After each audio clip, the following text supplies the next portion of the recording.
장을 한번 갔는데 첫 번째 치고 이제 그 스페어 처리를 하기 위해서 핀이 몇 개 남았나 이렇게 보기를 원했는데 이렇게 또렷하게 보이지 않는 거예요. 그래서 이 안경이 안 맞는구나 그렇게 생각하고 그날로 안경점을 갔습니다. 그랬더니 뭐 말하는 겁니다. 이전보다 눈이 좋아지지 않으니까 나빠져서 안 좋아져서 도수를 높여야 되겠습니다. 그렇게 이야기하는 것입니다. 그러면서 이제 안경사가 말하기를 제가 계속해서 이게 빛이 이제 번진다라고 이렇게 말을 하는 거죠. 그랬더니 이제 그 방법은 하나라고 말해주더라고요. 안경에 색깔을 좀 집어넣으면 됩니다. 그래서 제가 색깔을 좀 집어넣고 왔습니다. 살짝 집어넣어서 지금 상으로는 잘 보이지 않겠지만 색깔을 잘 집어넣었어요. 그러니까 그 색깔을 집어넣으려니까 그날에 안 된다고 그러더라고요. 렌즈를 이렇게 사와야 된다라고 그래서 다음 날 가서 이렇게 다시 안경을 맞추고 이제 밤입니다. 딱 바라봤는데 너무 잘 보이는 겁니다. 빛도 번지지 않고요. 우리가 무엇인가를 뭐 어디를 가든지 무엇을 하든지 간에 사실은 뭔가를 제대로 볼 수 있어야 제대로 할 수 있는 거 아닙니까? 제대로 봐야 하는 것입니다. 올 1년 우리 교회의 피어가 앞에 붙어져 있는 것처럼 새 일을 행하는 교회입니다. 그리고 성경의 주제 구절이 바로 오늘 우리가 읽은 성경 구절이기도 합니다. 그런데 정말 교회가 새 일을 행하기 위해서는 무엇을 해야 될 것인가? 예, 교회도 마찬가지입니다. 제대로 볼 수 있어야 제대로 된 새 일을 할 수 있는 것입니다. 그러면 누구를 제대로 보아야 할까? 그것이죠. 교회는 무엇을 제대로 보아야 할까? 누구를 제대로 보아야 할까? 여러분, 교회가 하나님 앞에서 새 일을 행하기 위해서는 다른 것을 제대로 보기 전에 하나님부터 제대로 봐야 합니다. 하나님이 누구신지 그분을 먼저 제대로 볼 수 있어야 하고 하나님께서 행하시는 일은 무엇인가 그 일을 사실 제대로 볼 수 있어야 합니다.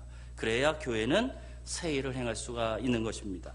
오늘 말씀을 보시면 여러분 하나님께서 하시는 일이 보이십니까? 오늘 우리가 읽은 본문의 말씀을 이렇게 쭉 살펴보실 때 하나님이 무슨 일을 하고 계시는구나 라는 것이 여러분 보이십니까? 이사야는 지금 예언을 하고 있는 것입니다. 이사야가 이 예언을 할 때에 이스라엘은 아직 그 포로가 아니었습니다. 아직 유다로서 남아있는 국가로서 남아있는 그때였습니다. 아직 그들의 패권자는 누구였냐면 아수르였습니다. 아수르. 그런데 오늘 이사야의 예언은 무엇이냐면 장차 바벨론이 패권을 잡게 될 것이다. 그거예요. 그 당시에 이것을 예언할 때의 당시에 바벨론은 그 아수르의 힘에 막혀서 아주 변두리에 있는 아주 작은 나라에 불과했어요. 그런데 그 바벨론이 패권을 잡게 될 것이고 그리고 유다는 그들에 의해서 포로로 끌려가게 될 것이다. 그것을 미리 내어다보고 있는 겁니다. 지금 그것이 이루어지지 않는 상태였어요. 그리고 하나님께서 주시는 말씀이 무엇이냐면 바벨론에 하나님께서 사람을 보낸다. 그래서 그 사람은 누구냐면 고레스와 그의 군대들이죠. 그들을 보내서 바벨론을 멸망시키게 할 것이고 그래서 그 포로로 끌려간 이스라엘들은 다시 귀환하게 할 것이다. 그것을 지금 이사야가 예언하고 있는 부분인 것입니다. 우리 14절 중간 말씀을 보시면 이렇게 말씀하고 있는 거죠. 너희를 위하여 내가 바벨론에 사람을 보내어 모든 갈대아 사람에게 자기들이 연락하던 배를 타고 도망하여 내려가게 하리라. 이렇게 말씀하셨어요. 이 예언을 좀 자세히 보십시오. 그런데 이러한 역사들, 하나님께서 이런 일들을 이루실 텐데 이러한 일들을 누구를 위해서 하신다라고 말씀하냐, 그것입니다. 성경 말씀 보면 누구를 위해서 하신다고 말씀하셨어요? 바로 너희를 위해서 이렇게 하실 것이다. 조금 전에 말씀드렸던 그 역사들은 앞으로 일어날 역사입니다. 세계의 역사입니다. 우리로서는 이제 세계의 역사가 되고 하나님께서는 앞으로 행하실 역사들이 되는 것이죠. 그런데 누구를 위해서 그런 일들을 행하신다고요? 너희를 위해서 그런 일들을 행하신다. 이 말씀을 통해서 우리가 알 수 있는 것이 무엇이냐면 하나님은 하나님의 백성을 중심에다 두시고 그 백성들을 위해서 역사들을 이루신다라는 것을 알 수 있다라는 거예요. 하나님의 백성을 위해서 지금 역사를 이루시겠다라는 거예요. 앞으로 이런 일들을 행하시겠다라고 말씀하고 있는 것입니다. 하나님의 백성의 역사의 중심이 항상 있었던 것입니다. 하나님은 우리를 그렇게 이끄시는 하나님이다. 그것을 오늘 우리 가운데 말씀하여 주고 있는 것입니다. 제가 한때 사역을 하다가 좀 무리를 했습니다. 그래서 몸이 상한 적이 있어요. 그래서 몸을 추스리는 동안 작은 교회에서 이제 협동 목사로서 그렇게 있었는데, 그리고 몸을 어느 정도 추스른 다음에 이제 새로운 사역지를 찾아야겠다 생각하고 하나님께 기도를 드렸습니다만 하나님께서 응답을 주시지 않는 거예요. 사역지도 주시지 않고 응답도 주시지 않고. 사실 그 기간이 참 괴로운 기간이었습니다. 목사로서 분명한 사역지가 없고 분명한 사역이 없으니까요, 그냥 뭘 해도 기쁨이 없어요. 뭐 돈을 만져도 기쁨이 없고, 시간이 많잖아요. 그래서 기쁨이 없어요. 아무런 기쁨이 없는 것입니다. 내 존재가 무의미해진다라는 것을 느끼니까 막 그냥 하루하루가 사실 견디기 힘든 그런 시간들을 사실 보냈어요. 그런데 엎친 데 덮친 격이라고 얘기하는 것처럼 한 동기가 찾아와서 하는 소리가 뭐냐면, 그렇게 하나님이 사역지도 주시지 않고 응답도 안 주시는데 너 다시 한번 생각해봐라. 목회의 길이 너의 길인지 그게 참 맞는 길인지 생각해봐라. 그렇게 속을 뒤집어 놓고 가는 겁니다. 사역을 허락하시지 않은 것 때문에 나 자신 안에서 막 속상하고 괴롭고 의기소침해 있고 막 힘이 드는데 막 그런 소리를 하니까 막 가슴이 찢어지는 것 같은 거예요. 막 며칠을 사실은 가슴이 찢어지는 느낌 가운데 막 지낼 수밖에 없었습니다. 그리고 뭐 할 수 있는 것은 기도밖에 없는 거죠. 그래도 할 수 있는 것은 기도밖에 없는 거예요. 하나님께 기도합니다. 그런데 어느 날 이렇게 하나님의 말씀을 통해서 말씀해 주는 거예요. 뭐라고 말씀하셨냐면, 너는 내게 부르짖으라. 내가 내게 응답하겠고 내가 알지 못하는 크고 은밀한 일을 내게 보이리라. 이렇게 말씀해 주시는 거예요. 여러분, 하나님은 아무런 응답을 주시지 않는 것 같으나 우리가 알지 못하는 일을 지금 하고 계시는 것입니다. 여러분, 그 하나님을 믿으셔야 합니다. 우리는 알 수 없습니다. 우리는 그 하나님을 가늠할 수도 없습니다. 그래서 우리는 초조해야 하고 우리는 굉장히 힘들어합니다. 하지만 하나님은 지금도 우리를 인도하시기 위해서 일하시고 계시는 거예요. 우리가 알지 못하는 일들을 하나님은 하고 계시는 것입니다. 하나님께서는 이스라엘 백성을 위해서 역사를 지금 만들어 가시고 있습니다. 하나님의 역사를 만들어 가세요. 여기 본문을 보시면 직접적으로 하나님에 대한 하나님을 표현하는 단어들이 나오죠. 거기에 보면 여호와, 구속자, 거룩하니, 창조자, 왕, 이렇게 하나님을 표현하는 말들이 계속해서 나오는 겁니다. 그런데 본문의 흐름을 본다면 정말 어떤 하나님이 부각되고 있는 것 같습니까? 그렇게 표현한 하나님 중에 어떤 하나님을 부각시키고 있습니까? 맨 처음에 나온, 그죠? 14절 맨 처음에 나오는 너희의 구속자요. 이 백성을 구속하시는 하나님을 표현하고 있는 거 아닙니까? 구원자이신 하나님을 나타내고 있는 것이 아닙니까? 여기에서 성경은 구속자라고 표현을 했습니다. 그런데 이 구속자라는 이 말이 이스라엘 사람들에게는요, 이런 의미로 다가옵니다. 어떤 의미냐면 혈혈 관계나 아니면 친척들이 어려운 상황에 빠졌어요. 그리고 위기의 상황에 빠졌을 때 자신의 손해와 희생을 무릅쓰고서 그들을 구원해내는 자를 구속자라고 얘기하는 거예요. 그러니까 내 손해가 있는 거예요. 내가 희생해야 합니다. 그런데 나의 친척들을 구원하기 위해서 그것을 감수하고 그들을 구원하는 자를 구속자라고 얘기하는 겁니다. 자, 그렇다면 이 성경상에 그리고 인류 역사들 가운데 이 구속자를 온전히 성취하신 분이 누구시겠어요? 누구세요? 예수 그리스도십니다. 그분이 그래서 구속자가 되는 거예요. 우리를 위해서 자기의 생명을 내어주셨어요. 자기를 희생하셨어요. 그렇게 우리를 구원하신 그 예수 그리스도를 우리를 우리의 구속자라고 말을 하게 되는 겁니다. 자, 그리고 여기에 또 바벨론에서 이스라엘 백성을 구원할 하나님에 대해서 이사야는 그분이 구속자라고 말씀하고 있는 거예요. 그래서 성경에는 나타나 있지 않습니다만 이 하나님께서 이 백성을 바벨론에서 이 포로된 바벨론에서 이들을 구원내실 때 알 수가 있는 것이죠. 무엇을 알 수가 있냐면 하나님 편에서 어떤 희생이 따랐다라는 것을 알 수가 있습니다. 그러니까 하나님께서 어떤 희생을 치르시고 이스라엘 백성을 이 바벨론에서 구원하시겠다라는 것입니다. 여러분, 하나님께서는 이스라엘을 구원하시기 위해서 역사를 만들어 가시는 하나님이에요. 그리고 이 이스라엘을 구원하시기 위해서 자기를 희생하시는 하나님이십니다. 여러분, 그 하나님이 우리가 믿는 하나님인 줄 믿습니다. 동일한 하나님인 줄 여러분 믿으시길 바랍니다. 성도 여러분, 하나님께서는 여러분을 지금 이끄시기 위해서 사실은 희생도 불사하실 것입니다. 하십니다. 그러니까 불사하시는 하나님이에요. 또한 역사도 만들어 가시는 그런 하나님입니다. 여러분, 지금 당장 보이지 않는다고 여러분 실망하지 마시기 바랍니다. 그리고 절대 절망하지 마시기 바랍니다. 왜요? 하나님은 우리를 인도하고 계세요. 지금 보이지 않습니다. 지금은 나타내 있지 않습니다. 그러나 하나님께서는 우리를 인도하시기 위하여 준비하고 계시고 우리를 인도하고 계시고, 이 하나님은 역사를 뒤바꾸셔서라도 우리를 하나님의 옳은 길로 인도하시는 하나님이십니다. 그리고 자기의 모든 것들을 희생하시기까지 우리에게 모든 것들을 내어주시는 분이 바로 하나님이십니다.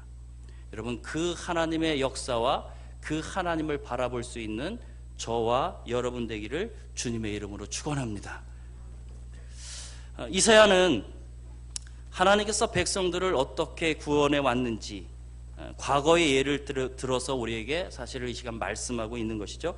그 부분이 어디냐면 16절과 17절의 말씀입니다. 예, 그 말씀 함께 보겠습니다. 16절, 17절 말씀 함께 읽겠습니다. 시작.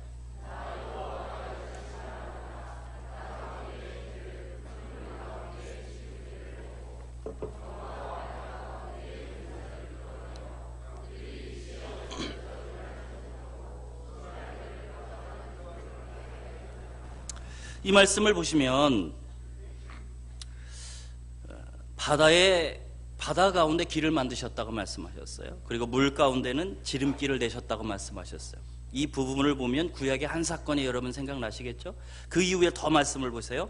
병거와 말과 군대 용사들을 이끌어내어 그들을 일시에 엎드러뜨리시고 결코 일어나지 못하도록 만드신다고 말씀하셨어요. 여러분, 무슨 사건입니까? 홍해 바다 사건입니다. 하나님은 홍해에 가르셨습니다. 그리고 애국 군대들을 이끌어다가 그 가운데 두시고 다 수장시키셨어요. 이것이 이스라엘 백성을 과거에 그 애굽으로부터 구원하실 때 하나님이 행하셨던 역사였다라는 것입니다. 그런데 성경의 말씀을 보니까 18절 말씀에 넘어가면 이렇게 말씀하는 거예요. 너희는 이전 일을 기억하지 말며 옛날 일을 생각하지 말라. 이 얼마나 놀라운 사건입니까? 얼마나 기억해야 될 만한 사건입니까? 그런데 하나님께서 말씀하시는 거예요. 그때 옛날 그 홍해 사건 기억하지 마라. 그 홍해 사건 생각하지 마라. 하나님께서 왜 이렇게 말씀하셨을까요? 과거의 그 영광스러운 일을 왜 생각하지 말라고 말씀하셨을까요? 예, 홍해의 사건은 과거의 사건인 겁니다. 무슨 말입니까? 하나님께서는 오늘 새로운 일을 오늘 이루십니다. 오늘에 맞는 새로운 일을 오늘 행하시는 거예요. 하나님은 미래의 일들을 미래에 맞게 행하시는 하나님이시라는 것을 우리가 기억해야 돼요. 여러분, 바람과 함께 사라지다라는 그 영화, 그리고 맨 마지막에 등장하는 명대사를 기억하십니까? 무엇이죠? 내일은 내일의 태양이 떠오른다. 그것입니다. 이게 과거는 있겠다라는 겁니다. 과거의 슬픔, 아픔, 내일은 내일의 태양이 떠오르는 것입니다. 어제는 어제의 방법으로 하나님께서 역사하셨어요. 오늘은 오늘 방법으로 하나님이 역사하실 겁니다. 내일은요, 내일에 맞는 방법으로 하나님께서 역사하실 것입니다. 요즘 또 환절기도 되고 또 제가 이전에 하던 운동들을 요새 하지 못해서 그런지 자꾸 이렇게 배가 나오고요. 자꾸 좀 피곤함을 좀 요새 느끼고 있습니다. 그래서 집에 가서 눕기만 하면 이게 낮이든 밤이든 저녁이든 뭐 어떤 때는 상관이 없습니다. 어디든지 그냥 눕기만 하면 1분 안에 잠이 들어요. 코를 골고. 그걸 보고서 집에 있는 가족들이 야, 아빠 운동을 좀 시켜야겠다. 그런 이제 회의를 한 거죠. 그래서 월요일에 아빠를 운동시키자. 뭐 그렇게 이제 고민을 하다가 이제 아내가 마트에 갈 일이 있어서 마트에 나아가면서 아이들에게 한번 너희들 생각해봐라 그러고 나갔다 들어왔답니다. 일을 보고 들어왔는데 냉장고에 표를 하나 이렇게 붙여놨더래요. 그 표의 제목은 가족 운동회 이렇게 붙여져 있었습니다. 장소는 공원 광장, 이렇게 장소도 들어가 있었고 저희들 산상 기도회 하는 것처럼 그렇게 다 이제 계획이 있는 거예요. 그리고 그곳에는 그날 월요일 동안 해야 될 8가지 일이 거기에 적혀 있었습니다. 맨 먼저 9시 50분에 시간까지 다 적어놨어요. 9시 50분에 공원에 모여서 팀을 정해야 한대요. 엄마와 아빠는 한 팀이 될 수 없습니다. 하여튼 팀을 정하고, 그리고 맨 처음 먼저 해야 되는 것은 무엇이냐면 팀끼리 배드민턴을 쳐야 된다는 거죠. 배드민턴 운동을 해야 된다는 겁니다. 그 다음에 뭐 하냐? 그 다음에는 단어 맞추기를 해야 된대요. 단어 맞추기 게임을 하는 겁니다. 자, 그러고 나면 이제 점심시간이 돼서 점심을 먹습니다. 점심을 먹고 조금 그 먹은 곳에서 조금 쉰 다음에 집에 들어오게 되어 있어요. 그리고 낮잠을 자야 돼요. 그 밑에 가로 열고 꼭 지켜야 함으로 되어 있습니다. 꼭 자야 되는 거죠. 그리고 일어나면, 그리고 잠깐 자고 일어나야 돼요. 온 가족이 잠깐 자고 일어나서 다트 놀이를 같이 해야 합니다. 그리고 마지막에 8번째, 저희들이 그 단어나 속담을 가지고 이게 몸으로 표현하는 거 있잖아요. 그래서 몸으로 말해요 게임을 이제 마지막으로 하는 겁니다. 그러고 나면 맨 마지막에 보니까 시상식이라고 써 있어요. 그 표 아래는 이렇게 적혀 있습니다. 우승한 분에게는 상품이 있습니다. 이렇게요. 그리고 그러면 그 시상품은 누가 무슨 돈으로 사냐 물어봤더니 아이들이 얘기하는 것이 우리가 계획을 세웠으니까 우리 돈으로 사겠다. 아이들이 그렇게 얘기하는 거예요. 예, 이 일정을 다 마치면 4시 40분입니다. 이 프로그램은 아빠의 건강을 위해서 했습니다. 물론 아빠를 배려하는 적이 있어요. 낮잠 자는 시간. 그런데 정말 이 프로그램은 저를 위한 것일까요? 저에게는 확신이 들지 않습니다. 지금 월요일이 사실 두렵습니다. 어떻게 지내야 할까? 그러나 하나님은 정말 우리를 위한 방법을 갖고 계십니다. 하나님은 정말 우리를 위한 방법을 지금 갖고 계세요. 그런데 그 하나님의 방법은 굉장히 창조적인 거죠. 우리의 예상을 뛰어넘는 방법을 가지고 계십니다. 그런 일들을 행하시는 분이 하나님이십니다. 이스라엘 백성은 포로로 끌려갔을 때 아마도 홍해때를 계속해서 생각했을 것 같습니다. 왜 홍해때를 생각했을까? 지금 포로로 있는 자기들의 처지가 그 홍해때와 가장 가깝기 때문에. 그래서 아마 홍해때를 기억하지 않았겠습니까? 야, 그때처럼 하나님 역사했으면 좋겠다. 그래서 자꾸 그 홍해때를 바라보며 그때를 묵상하고 그때를 생각하고 있는 거죠. 그런 백성들에게 말하는 거예요. 하나님께서 그 이전 일을 너희들 생각하지 마라. 그리고 이렇게 말씀하는 겁니다. 19절 말씀 보니까 보라 내가 새 일을 행하리라. 봐라 그때 일 기억하지 마. 지금 더 놀라운 새 일들을 너희를 위해서 이룰 거야. 그것이 하나님께서 그들에게 주신 말씀이었습니다. 여러분, 우리는 앞에 새 일을 생각하기보다 사실 과거의 일을 기억할 때가 더 많습니다. 그렇죠? 때로는 과거의 영광과 지금의 상황을 비교하면서 자존심의 상처를 입을 때도 있는 거예요. 때로는 과거의 상처로 인해서 우리 안에 트라우마가 있을 수도 있습니다. 그래서 그것만 생각하면 항상 마음이 아픈 트라우마가 생길 수도 있습니다. 그러나 이런 것이 우리 가운데 넘쳐나면 사실은 우리가 미래를 볼 수가 없는 거잖아요. 자꾸 과거와 과거의 상처와 과거의 자존심 상했던 일들 속에서 항상 갇혀 사는 것입니다. 다시 말하면 우리가 새 일을 행하는 교회라고 그렇게 표현을 해놓고도 우리는 새 일을 생각할 수가 없게 되는 겁니다. 앞으로 그들이 포로로 끌려갈 이 바벨론은 초강대국이 될 것입니다. 그래서 이 바벨론에 의해서 이 이스라엘은, 유다는 모래성과 같이 아주 치욕적으로 무너졌습니다. 그리고 아무런 힘도 없이 질질 끌려가야만 했습니다. 그리고 그곳에서 무기력하게 살 수밖에 없었습니다. 그러나 하나님께서 새 일을 행하시자 바벨론은 정말 하루아침에 무너졌습니다. 정말 하루아침에 무너졌어요. 그렇게 될 것이라, 바벨론이 그렇게 무너질 것이라고 생각하는 사람은 아무도 그 당시에 없었습니다. 하나님께서 말씀과 같이 광야에 길을 내셨고 그리고 그들의 필요를 채우시면서 다시 예루살렘으로 그들을 이끌어 가셨습니다. 그것이 오늘 말씀의 핵심입니다. 여러분, 그렇기 때문에 우리가 정말 필요한 것은요, 지금 우리 환경이 어떤가를 따지고 우리의 방법이 무엇인가를 따지는 것이 아닙니다. 정말 우리에게 필요한 지금의 마음은 무엇이냐면, 믿음은 무엇이냐면, 정말 하나님께서 우리를 위해서 새 일을 행하실 것이라는 믿음을 갖는 거예요. 그 하나님에 대한 믿음을 갖는 것입니다. 하나님께서 새 일을 행하시면요, 안 될 일도 되는 거예요. 과거의 방법도 하나님은 새롭게 만드실 수 있어요. 하나님께서 역사하셔서 행하시면 여러분 모든 것이 되는 것입니다. 하나님께서 새롭게 하실 새 일을 행하실 것을 믿고 여러분 사람을 보셔야 돼요. 하나님이 행하실 새 일을 바라보며 교회도 보셔야 하고, 하나님이 행하실 새 일을 보면서 사실 여러분 나라도 볼 수 있어야 합니다. 그런데 그렇게 보려면 하나님이 우리를 위해서 새 일을 행하실 것이라는 믿음이 있어야 되는 거예요.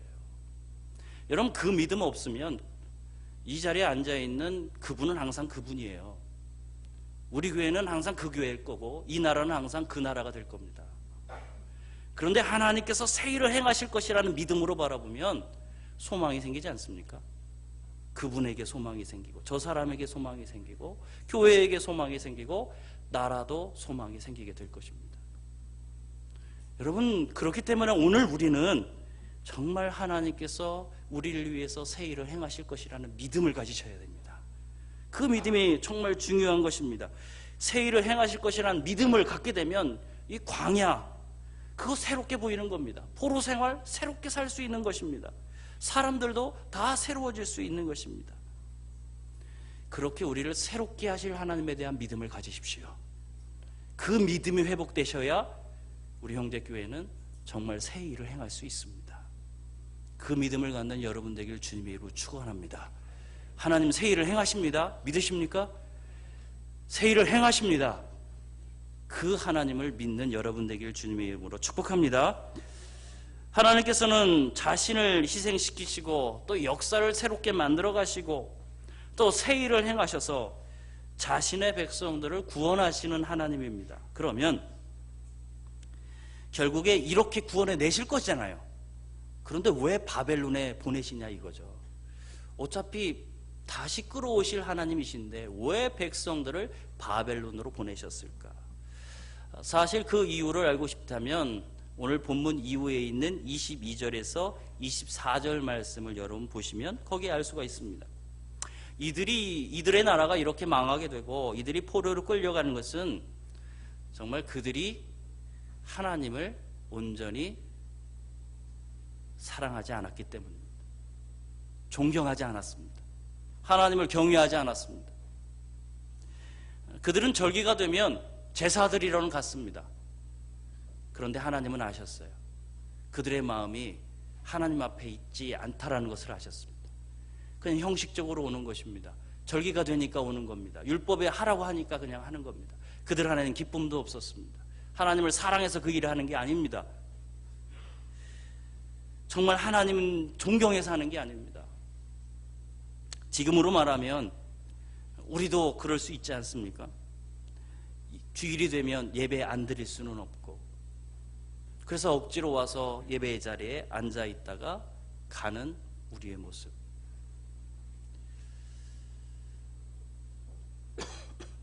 여러분, 그렇게 우리가 예배 드리면 그 예배가 기쁠 수가 없습니다. 그것을 반복하다 보면요, 결국에 무엇이냐면 예배 드리는 것이 피곤해지고 예배 드리는 것이 지치는 것이 됩니다. 하나님께서는 이스라엘 백성들이 그렇게 하나님께 예배 드리는 모습을 보셨어요. 하나님을 존경하지 않습니다. 경외하지 않습니다. 사랑하지도 않습니다. 그래서 그들을 포로로 보내셨어요. 그리고 이제 또 그들을 구원하시겠다 말씀하는 거예요.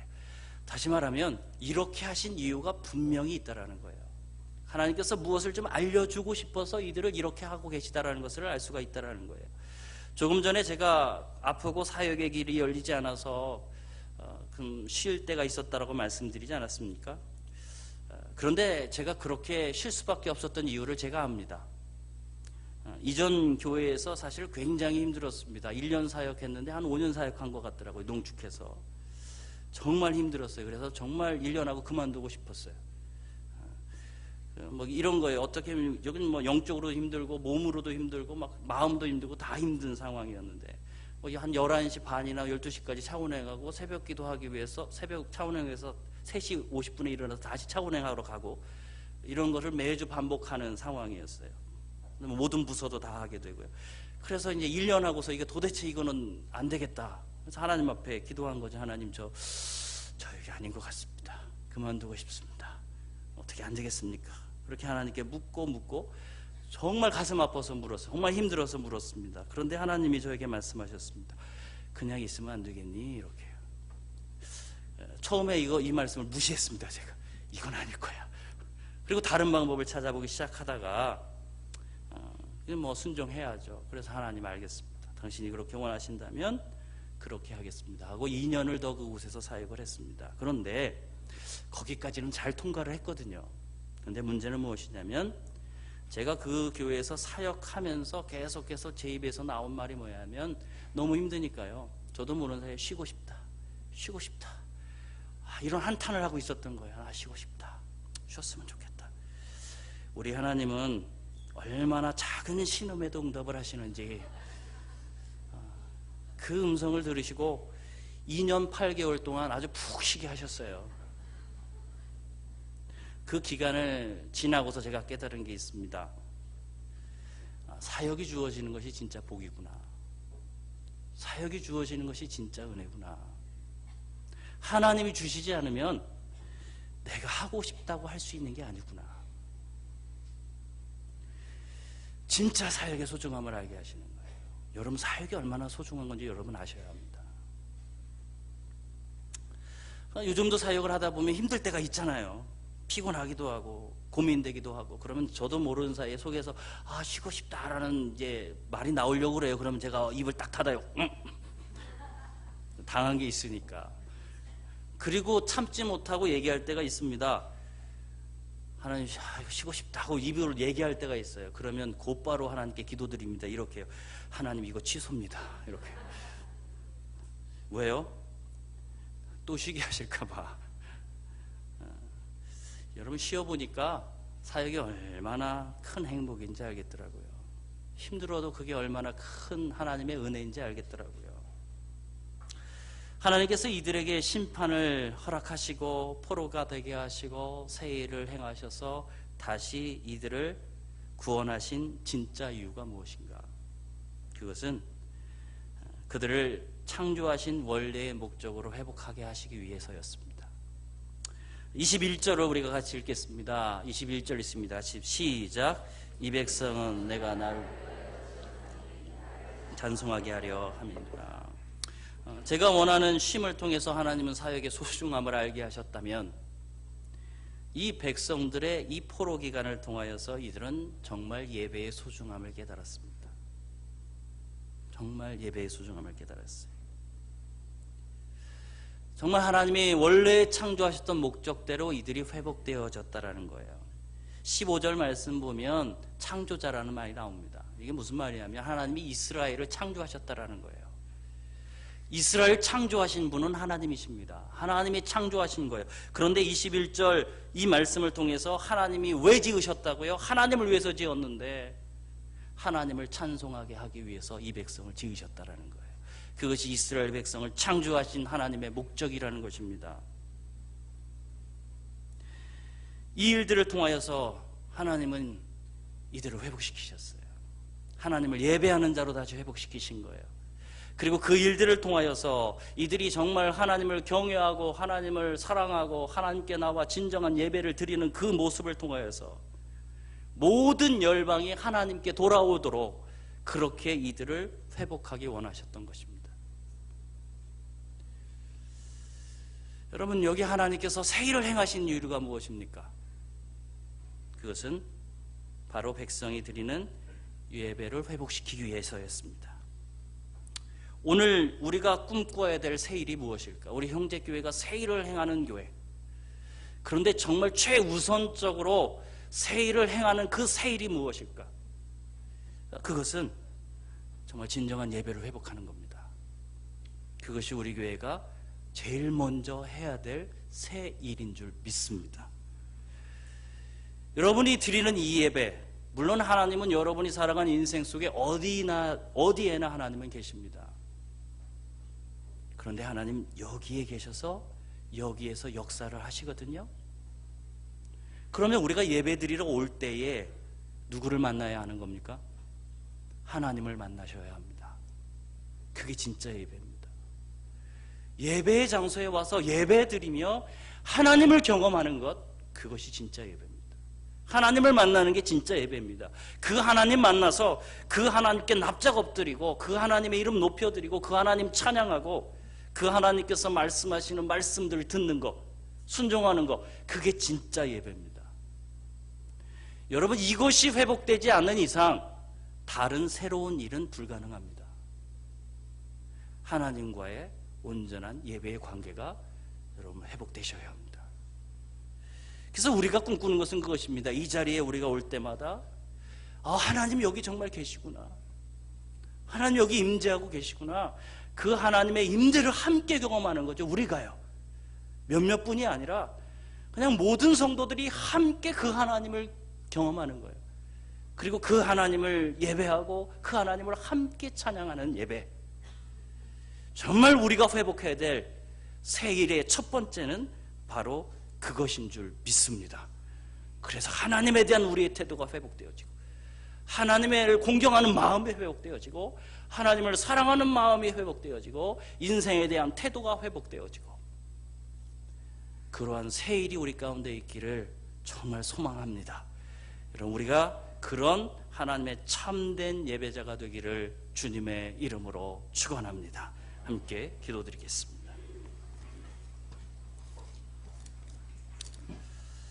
살아계신 하나님, 하나님께서 이스라엘 백성들을 창조하셨던 목적은 분명하게 말씀하셨습니다. 하나님을 찬송하게 하기 위해서라고요. 하나님 우리를 선택하시고 우리를 구원하시고 우리 형제교회를 이곳에 세우신 분명한 목적도 하나님을 찬양하게 하기 위해서라고 말씀하고 계십니다. 주님, 우리 형제교회의 예배가 회복되게 인도해 주시옵소서. 무엇보다 이 새 일은 하나님을 예배하는 이 예배가 회복되어지는 것입니다. 하나님, 우리 예배가 회복되어지면 믿지 않은 영혼들이 주님께 돌아오게 될 것입니다.